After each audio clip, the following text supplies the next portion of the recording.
Aquatics Nation, this is your community, and I am your host of the Aquatics Today podcast, Jamal Hill. So strap in, whether you're on your way to work or you're already there. Let's get inspired. Let's get it going. And we're live, Aquatics Nation.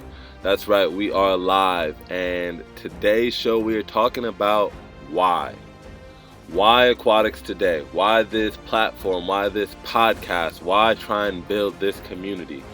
Well, before I tell you why today, guess what? I want to share a little quote with you, an inspiring quote that touched me this week. And I think it's the perfect segue for today's show. Check this out. The reasonable man adapts himself to the world. The unreasonable one persists in adapting the world to himself. Therefore, all progress depends on the unreasonable man. Listen, I am that unreasonable man, Aquatics Today, and I hope that you, too, are an unreasonable person because we're dependent on you to push the ball into the future. So, why? Why Aquatics Today, Jamal? Well, we've all heard it. Any business, any movement, anything that you want to accomplish in life, you need to first sit down and ask yourself that three-letter word, W-H. Why? Why am I doing this? Why does it matter? Why? It's really that simple, but so few of us really sit down and think about it. I had an opportunity to do that. And truth of the matter is, most of you don't know this. The first job I ever had was as a lifeguard. First one I ever had in my life was as a lifeguard. And I remember what it was like, man.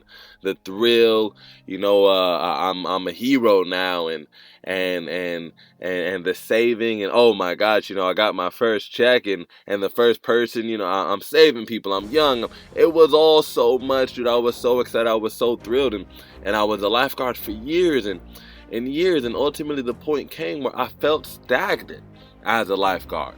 I felt like there wasn't enough there to continue to develop me, not only as a lifeguard, but as a person.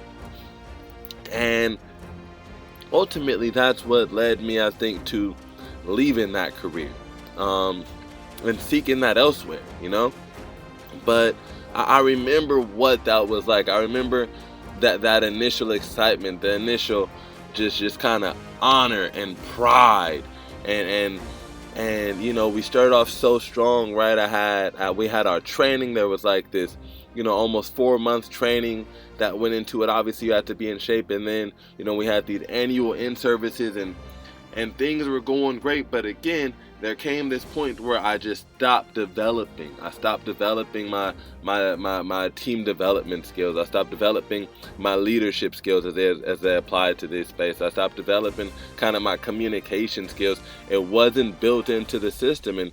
And don't get me wrong, I'm not pointing any fingers here. I don't feel like my superiors as a lifeguard had much, support in that department either. And they're leading not only a team of lifeguards, but a lot of them were running entire aquatics facilities.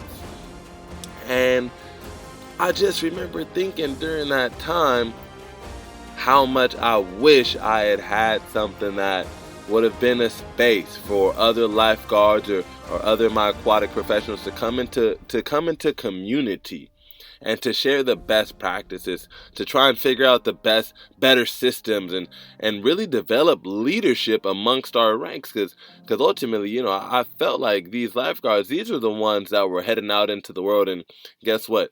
They were queuing up that project at work. They were sitting in the front of the classroom.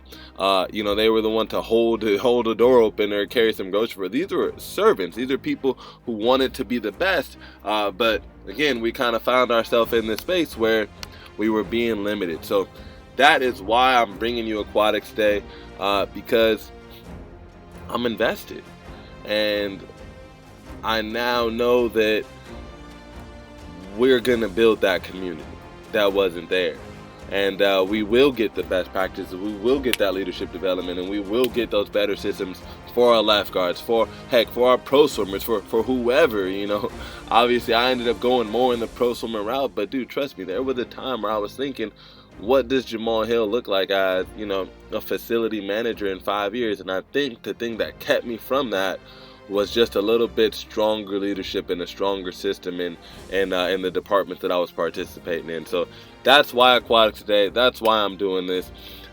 This is what I want you guys to do, man. We're going to be at the Association of Aquatics Professionals Conference next week on February 8th and 9th. We will be there. Aquatics Today team will be there. We'll be live. We'll be in action, and we'll be wanting to talk to you. So make sure you tune in for that AOAP and Diversity in Aquatics Conference going down in Florida. We are going to be there the 8th and 9th.